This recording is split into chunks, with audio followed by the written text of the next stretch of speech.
Bismillahirrahmanirrahim. Qala al-musannifu rahimahullahu ta'ala wa nafa'ana bi'ulumihi wa ulumi masyayikhina fid dharain amin.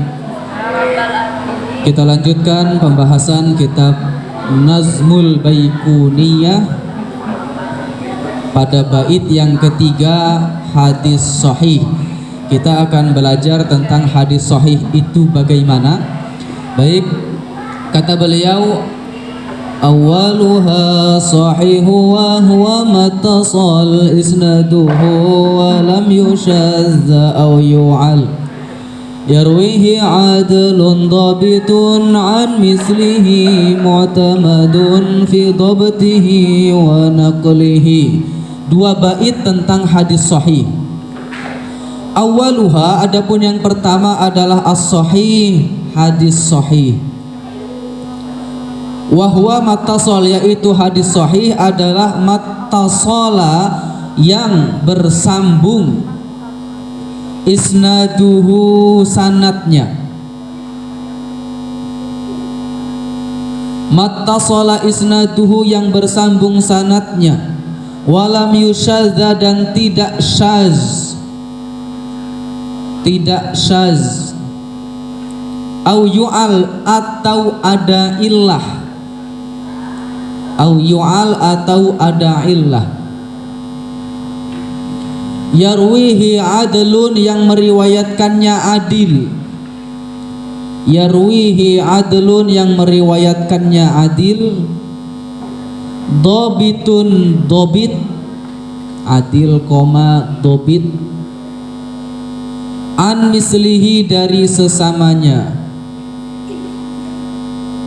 Mu'tamadun, yang diakui apa fi dhabtihi, dalam dhabitnya, yang diakui dalam dhabitnya atau kuat hafalannya. Wa naqlihi, dan penukilannya. Wa naqlihi, dan penukilannya. Malam ini cukup membahas dua bait kelanjutan, yakni tentang hadis sahih. Hadis yang pertama kali akan kita bahas adalah hadis sahih. Apa itu hadis sahih? Hadis sahih adalah banyak syaratnya. Ada berapa syaratnya?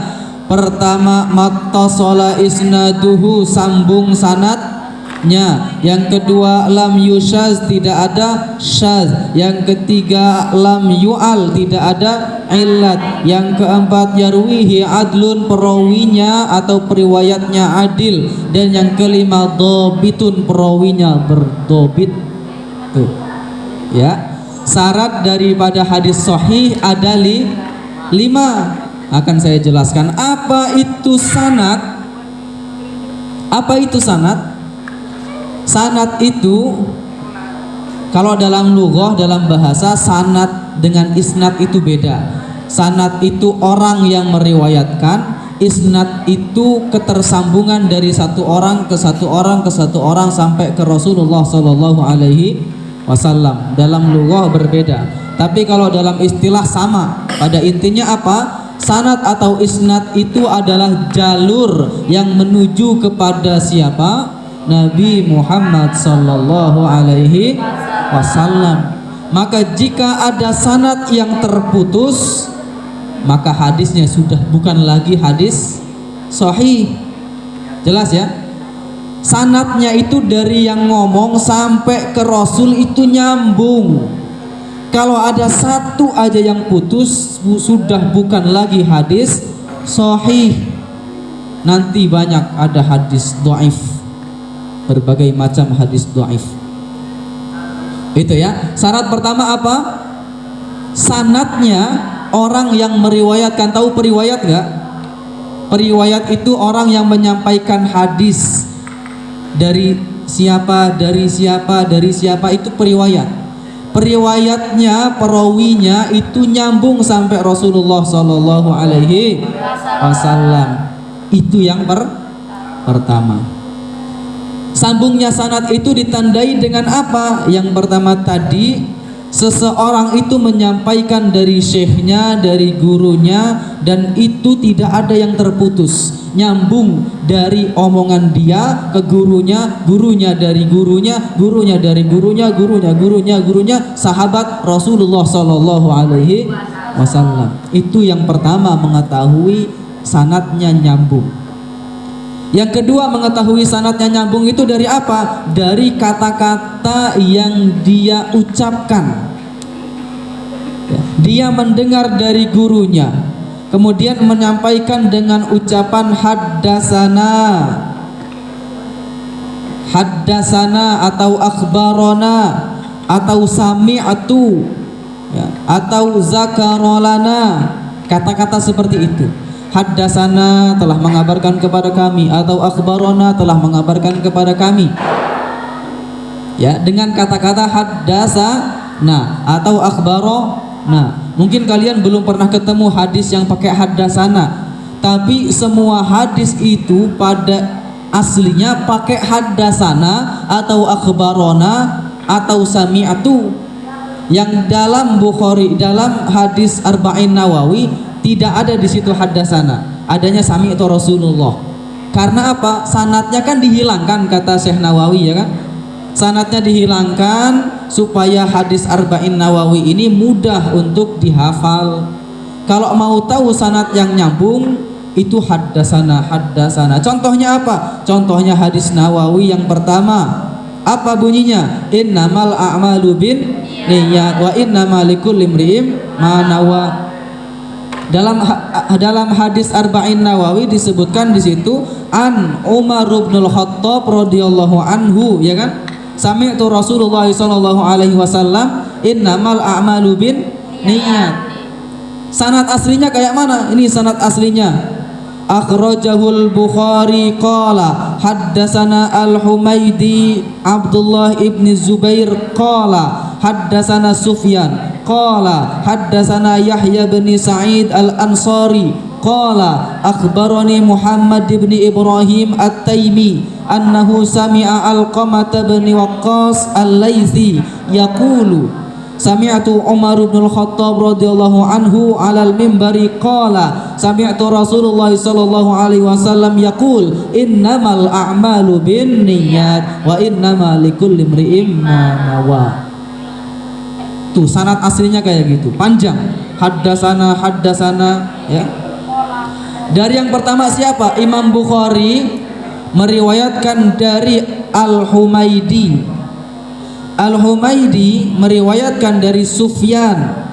Sufyan meriwayatkan dari Yahya bin Sa'id Al-Ansari.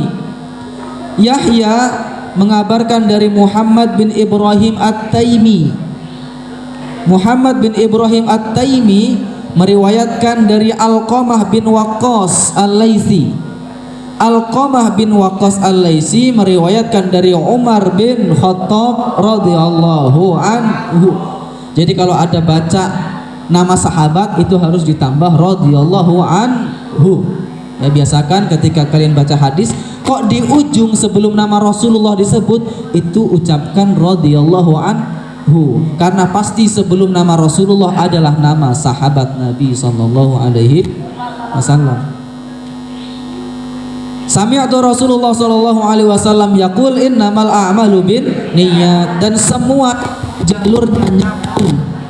jalurnya semuanya nyambung sampai Rasulullah sallallahu alaihi wasallam. Dengan apa melihatnya nyambungnya sanad? Dua cara. Apa? Tidak ada jalur yang putus dan diriwayatkan pakai haddasana, akhbarona, sami'tu, qara'a alaina, zakarolana, dan yang lain-lain. Itu ya, itu syarat-syarat supaya hadisnya nyambung. Jelas? Kalian nyambung? Nyambung nggak? Udah nyambung? Kita lanjut. Anaknya yang pertama adalah nyambung. Apalagi belajar hadis. Hadis ini kan maqala Rasul sallallahu alaihi wasallam, ya kan? Apa yang dikatakan Rasul, maka jangan sampai ada kata bohong di situ. Kalau ada orang yang berbohong, jelas hadisnya langsung tertolak. Ya, kalau dicek kok ada yang bohong, itu nanti hadisnya langsung tertolak.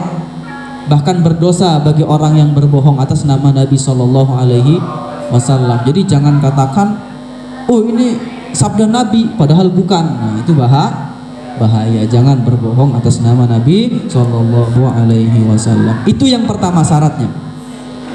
Yang syarat kedua apa?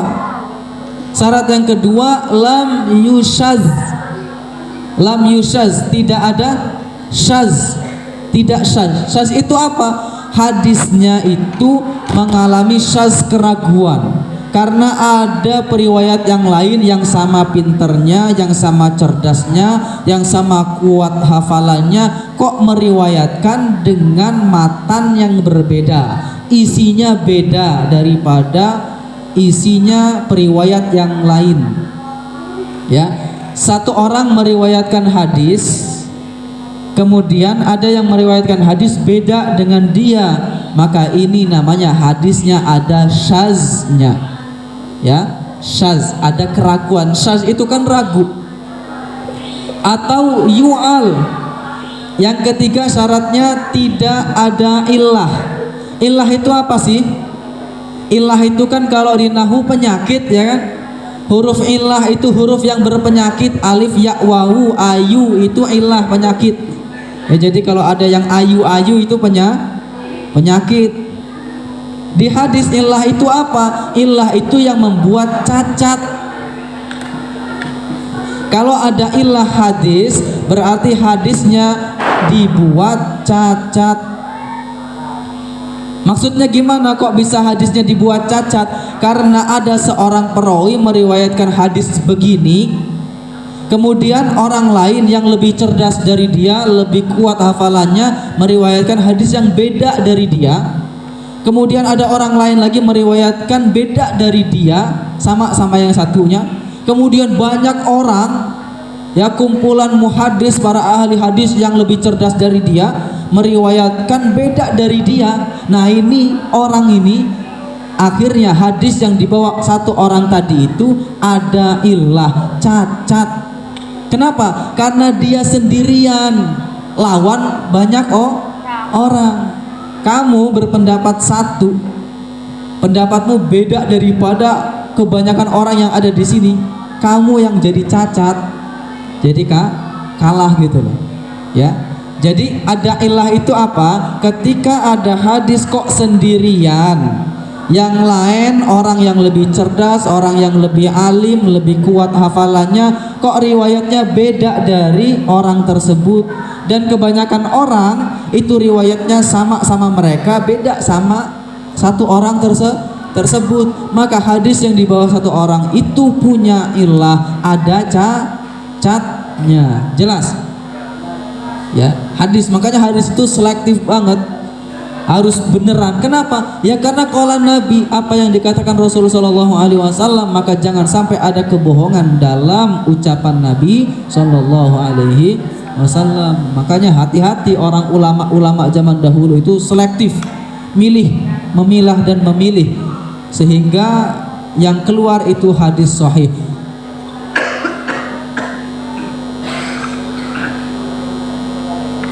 Baik.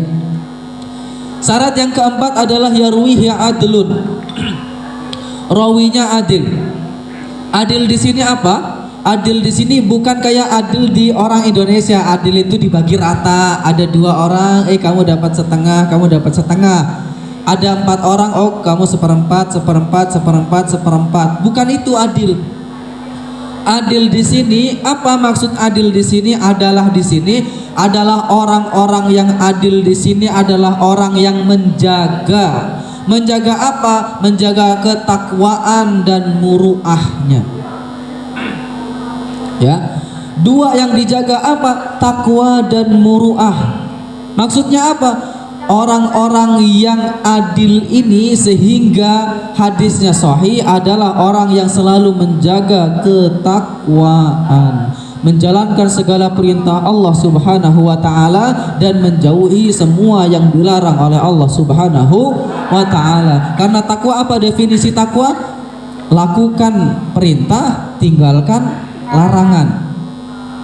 Jadi orang yang adil adalah pertama dia melakukan perintah Allah, kewajiban Allah semuanya dilakukan, kemudian tidak zalim, tidak fasik, tidak jahat, ya, tidak sering melakukan hal-hal yang menyimpang. Jelas ya? Pokoknya nggak suka maksiat, nggak suka berbuat fasik, kejahatan yang merugikan orang lain, nggak suka nyolong. Ya, kalau yang suka nyolong nggak sahih hadisnya. Apalagi yang suka bohong. Kenapa? Kalau orang itu sudah dicap bohong, maka secara otomatis hadisnya tidak akan pernah jadi sahih. Kenapa? Hadis itu ucapan, dia tukang bohong, hadisnya udah jelas nggak jadi sahih. Ya, jadi jangan jadi tukang bohong. Supaya apa? Supaya yang kita ucapkan ini dipercaya. Coba kalian tukang bohong, ya, nggak hadir ngaji, nggak hadir ke sekolah, bolos, alasannya sakit. Minggu depannya nggak sekolah, alasannya sakit. Minggu depan nggak ngaji lagi, alasannya sakit.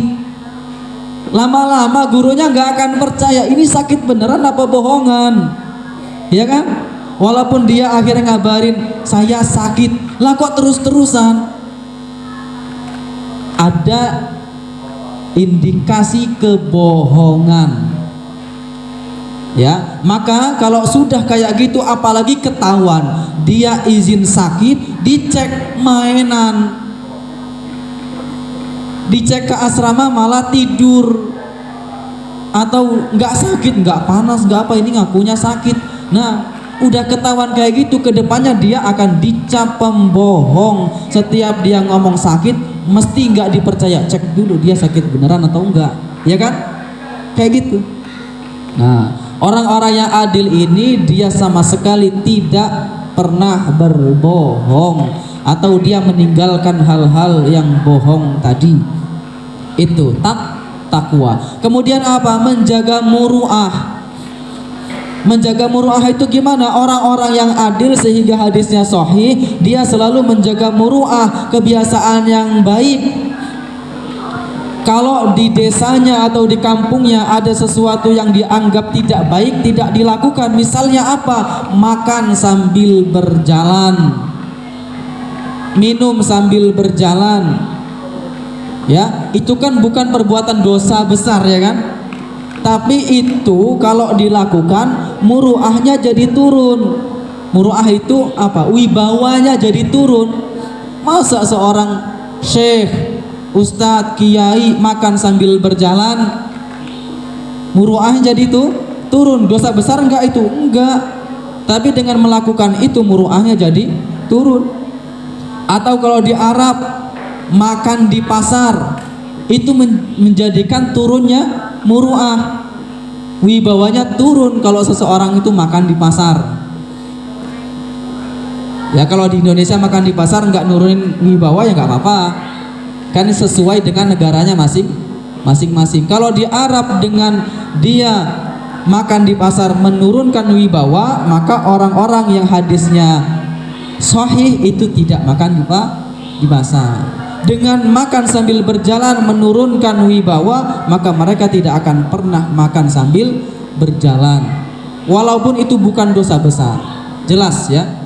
Jadi orang yang hadisnya jadi sahih adalah sifatnya adil, takwa, menjalankan perintah Allah, menjauhi larangan Allah, dan menjaga wibawa. Ya, ulama-ulama dulu di Arab dengan menjaga wibawa caranya selalu memakai tutup kepala, imamah. Maka orang yang keluar tanpa imamah, oh berarti wibawanya jadi turun. Seorang syekh yang keluar tanpa imamah, tahu imamah?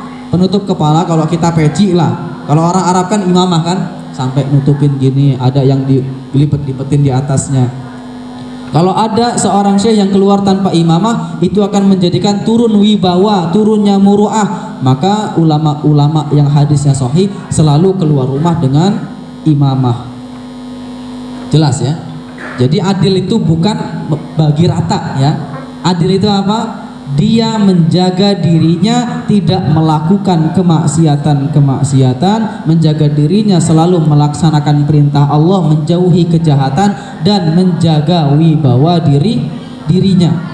Imam Bukhari pernah, perhatikan, Imam Bukhari pernah ada dengar suatu hadis jauh di Turki sana. Kemudian datang Imam Bukhari itu nyamperin syekh tersebut. Nyampe di masjid, ngelihat syekh itu keluar dari masjid, kemudian meludah. Syekh tadi meludah ke jalan, padahal udah di depan mata. Balik lagi Imam Bukhari nggak jadi. Padahal dengar hadis dari syekh tersebut. Nyampe di masjid, ketemu syekh, belum nyamperin, syekhnya ngeludah ke jalan. Imam Bukhari balik lagi. Kenapa? Dia nggak menjaga muru'ah. Karena dengan meludah ke jalan itu akan menurunkan muru'ah, menurunkan wibawa. Maka sudah jelas hadis yang dibawanya tidak sahih, gitu loh.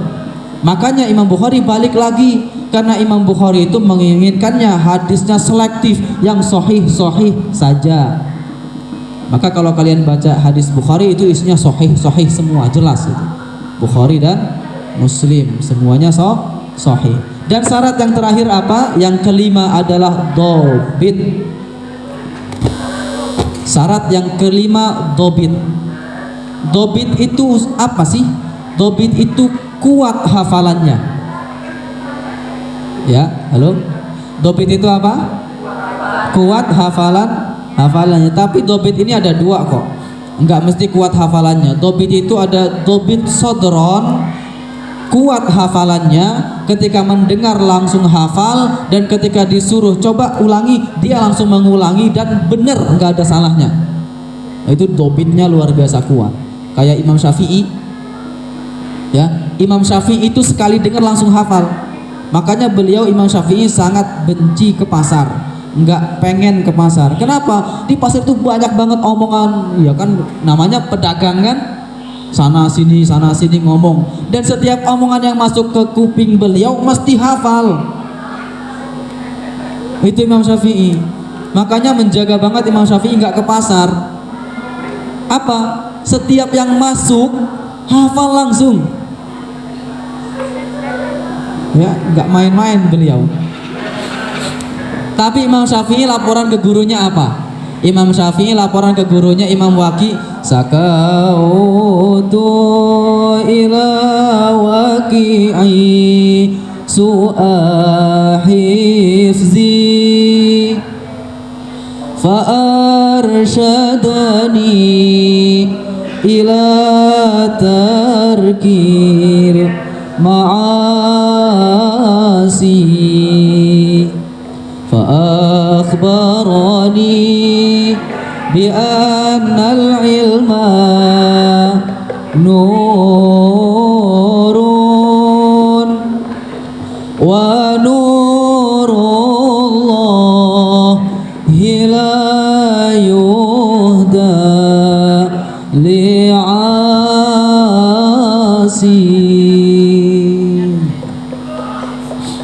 Ini laporan Imam Syafi'i ke gurunya Imam Waqi. Apa kata Imam Syafi'i? Wahai Imam Waqi, saya melaporkan bahwa saya ini sulit ngafalnya. Beliau sekali dengar hafal ngomong sulit hafal. Tawaduknya luar biasa. Beliau sekali dengar hafal, tapi laporan ke gurunya Imam Waqi. Imam Waqi juga sama beliau. Sekali dengar langsung hafal Imam Waqi ini. Ngelapor ke gurunya, saya sulit ngafal. Kemudian dikatakan sama Imam Waqi, apa jawaban Imam Waqi? Fa akhbarani bi annal ilma nurun. Imam Waqi memberitahu ke saya bahwa ilmu itu cahaya. Ilmu itu cahaya. Wa nurullahi la yuhda li'asi. Dan bahwa sesungguhnya cahaya Allah tidak akan diberikan kepada ahli maksiat. Kalau kalian pengen cepat ngafal, jangan seneng maksiat. Ya.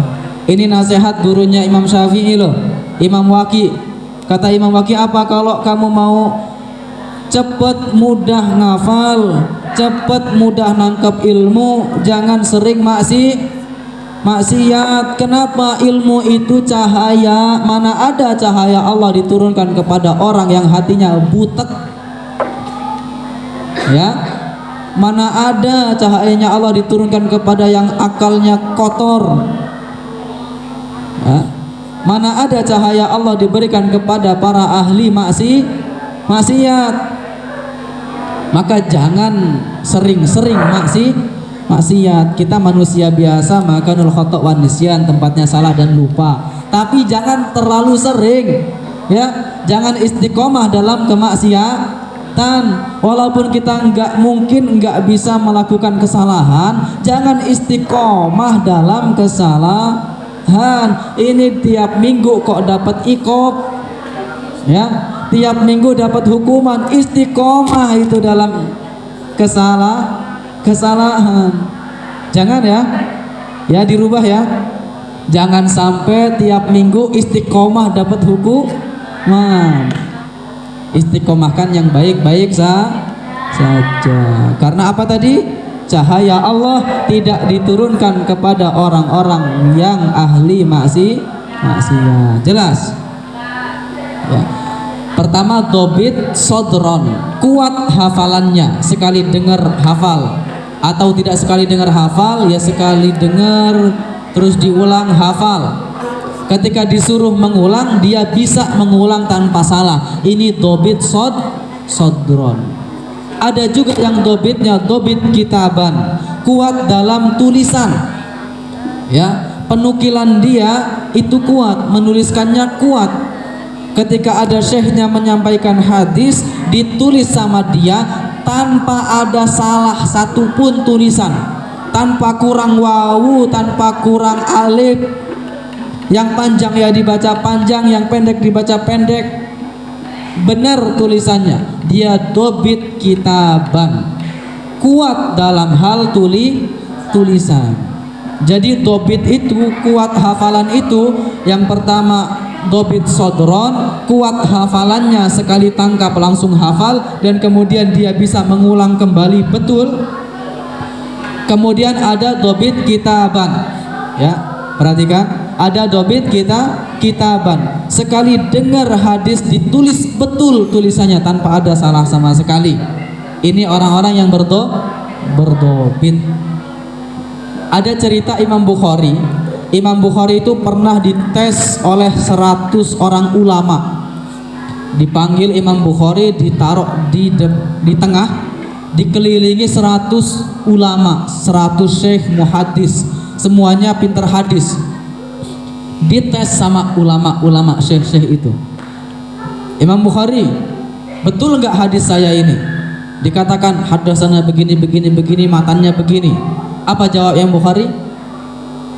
Ma'araftuhu, saya nggak tahu.